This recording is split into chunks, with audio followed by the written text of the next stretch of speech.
¿Cómo va? ¿Estás tarareando? Sí, una linda canción, ¿Te linda quedó? canción. Sí. No, es una canción que me gusta mucho y refleja muy bien lo que... ¿Volverías a Nueva York?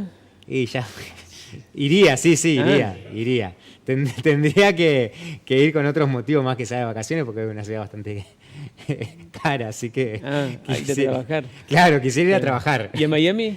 Miami no conozco. Ah, mira. No, fui a Disney. Y bueno, está ahí en Orlando. Sí, ahí cerca, pero no fui a Miami. No fui a los outlets, así que Ujú. vamos a ver con la gente de Baza para recorrer Muy todo bien, eso. es una muy buena idea. Sí. Y ahora vamos a recorrer el mundo de las noticias y de las noticias falsas. Sí, bueno, este año es muy importante que empecemos a analizar en detalle el tema de las noticias falsas. ¿Por qué? Porque es año electoral.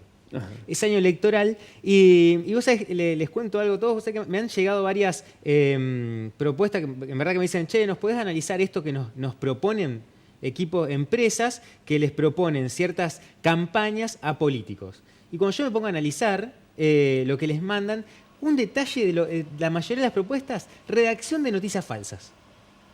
¿Cómo funciona eso? Las empresas están ofrecen a los candidatos políticos redacción de noticias falsas. ¿Y eso en qué beneficiaría? ¿Y eso en qué beneficia? Bueno, hay que ver para qué lo utiliza. Muchas veces se utiliza para, echarle culpa a la oposición Ajá. de ciertos contenidos, de ciertas políticas. Entonces, acá empieza a pensar uno, bueno, pero ¿esta noticia es falsa? Son las cuestiones que nos tenemos que empezar a preguntar. ¿Y dónde se difunden principalmente? En redes sociales, Facebook y WhatsApp, que es un servicio de mensajería. Son los dos principales puntos en los cuales se difunden las noticias falsas. ¿Por qué en campañas políticas? Porque obviamente hay unas cuestiones económicas, intereses muy grandes para que se generen tendencias de acuerdo a determinados temas. Traje 3 estadísticas para comenzar a ver acerca del consumo de los jóvenes acerca de las noticias falsas. El 80% Sí. de los jóvenes, primero que ingresan solamente al primer resultado de búsqueda que les arroja Google. Ajá. O sea, ponen un título y ingresan el 80% solamente al primer resultado.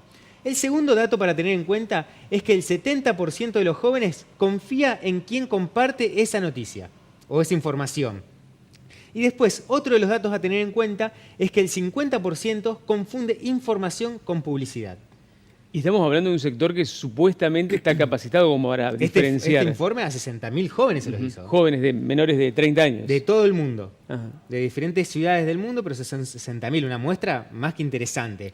Y entonces empezamos a preguntarnos, bueno, a ver, y la gente grande también, que es bastante analfabeta digital en estas cuestiones, que no saben detectar muchas veces cuál es una noticia falsa, qué es información, qué es publicidad, y entonces traje también unos consejos para tener en cuenta.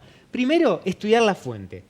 ¿Quién está compartiendo este contenido? Si un amigo tuyo, si un familiar publicó esto en sus redes sociales, publicó en Facebook, te lo envió por WhatsApp, bueno, chequea bien de dónde es el sitio web que te lo está mandando. ¿Es un sitio web conocido? Cuando lo estás leyendo, ¿te da confianza? ¿Hace referencias a estudios? ¿Hace referencia a otros medios? ¿Linkea o cita a otros medios? Ese es el primer punto a tener en cuenta. Después leer más allá. No solamente leer el titular. ¿Por qué? Porque detectamos que el 80% de las personas solamente lee el título. Sí. Solamente lee el título Y se queda nada con más. eso, Y se queda con eso y lo comparte Y lo comenta. y expresa su enojo. Sí. Porque si ustedes se dan cuenta, lo que genera, después lo vamos a ver uno de los puntos más adelante, es que empezamos a ver de que las publicaciones son las que más generan, las que generan repercusión, son las que más enojo generan las personas. Sí. O sea, cuando a vos te genera una emoción demasiado fuerte, tenés que dudar. Si te genera mucha alegría o mucho enojo, tenemos que dudar. Y eso nos da paso a otros de los puntos que tenemos ahí para empezar a seguir analizando. ¿Quién es el autor? ¿Quién lo publica? ¿Qué Bueno, sitio? Casi es nunca fiable? tienen firma, por ejemplo. Y son sitios web inventados, con pocas publicaciones, pero como apelan a que el 80% solamente lee la publicación, lee el título y lo comparte, en eso van ganando este lugar las noticias falsas. Después vamos a otro de los puntos a tener en cuenta, comprobar la fecha, porque se ha detectado también que una de las estrategias para la difusión de noticias falsas es tomar noticias viejas. Toman noticias viejas Sí, con los sí, mismos sí. autores, Sí. con los mismos personajes, actores participantes, y a partir de ese modo lo que hacen es reflotar esos contenidos. Sí. Así que eso es las otras cuestiones a tener en cuenta. Y después nos damos paso por otro, considerar el sesgo. Recordemos que Facebook, sobre todo Facebook, más que WhatsApp y las demás redes, no te va a mostrar algo que no te guste. Claro. No te va a mostrar algo que no te guste porque a Facebook no le sirve eso.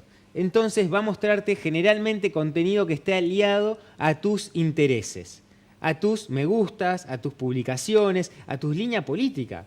Por eso cuando uno dice, pero en Facebook todos piensan que Como Cristina yo. o que Macri esto. Claro, todos piensan como yo. Y no, es que Facebook que está marcando la agenda de lo que a vos te tiene que interesar. Así que esa es otra de las cuestiones, por eso la discusión es, no, solamente Facebook no es un medio de comunicación, Facebook es un canal de distribución. Facebook es un medio de comunicación si te está diciendo lo que tenés que ver. Sí. No, muchas veces viste que alguien te hace un comentario de buena voluntad. La Sí. gente te dice, leí que tal cosa. ¿Y dónde lo leyó? No, lo leí en internet. Pero ¿en qué lugar lo leyó? ¿En qué sitio? Y no. Y eso, digamos, yo hasta es perdonable en un punto porque tenemos que aprender a decodificar esas cosas.